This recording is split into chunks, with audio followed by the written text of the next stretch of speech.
High school students between the ages of 15 and 19 have proven that there is no age limit when it comes to creating and showcasing beautiful artwork.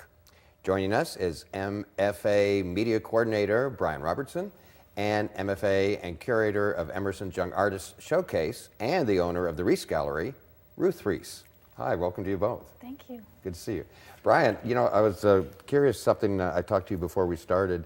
You know, we just did a segment on kids with disabilities, and I know in your art world, you have some contact with art studios that work with kids with disabilities, right? Yes, we do actually work with Fine Line Studios, and they come and do exhibitions in our Ramp Gallery, which is in the entrance of the St. Louis Artists Guild. Okay, interesting to know.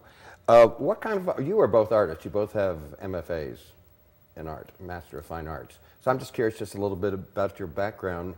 Ruth? Well, my undergraduate is in English, and my graduate degree is in sculpture from Washington University. So I love story and narrative, and as it's expressed through visual means. And where's the Reese Gallery? It is just off of Cherokee on the Antique Row side of Jefferson. What a neat area. It is very exciting. And is it just all your artwork in there, or what kind of shows do you do? We have about 6 to 8 shows a year, showcasing artists who focus on materials and process. I have a background in ceramics, so I really enjoy seeing a material used to its best light. And Bryan, what kind of artist are you?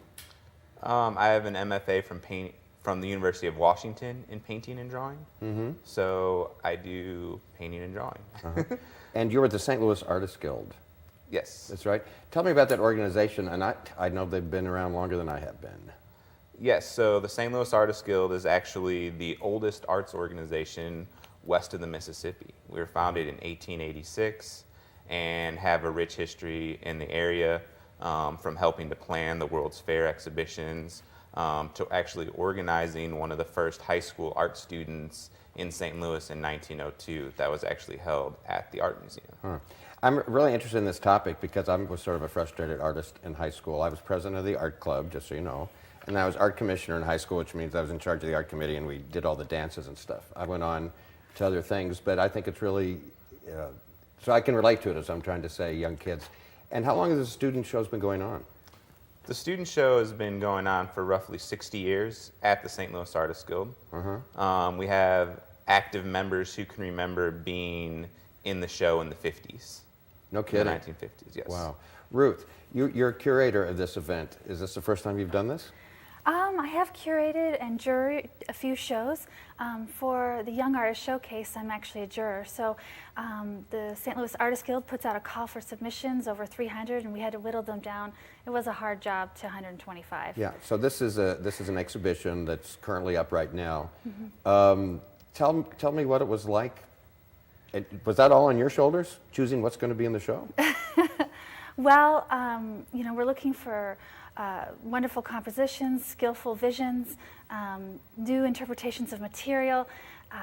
So yes, there are so many delightful moments, and it is very hard to whittle down to the last ones. Bryan, why is it important to you to support people in that age bracket, supporting their interest in art?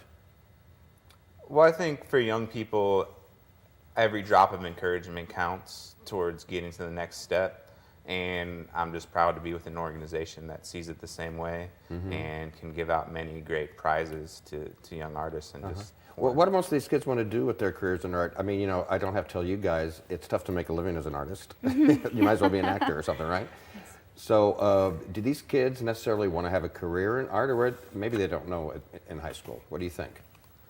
Actually, there are a handful of scholarships that we give out in the show for students that specifically want to go on to get an art and design major. And what kind of art is represented in the show? Is it, you know, I'm thinking of painting and drawing, but is it more than that?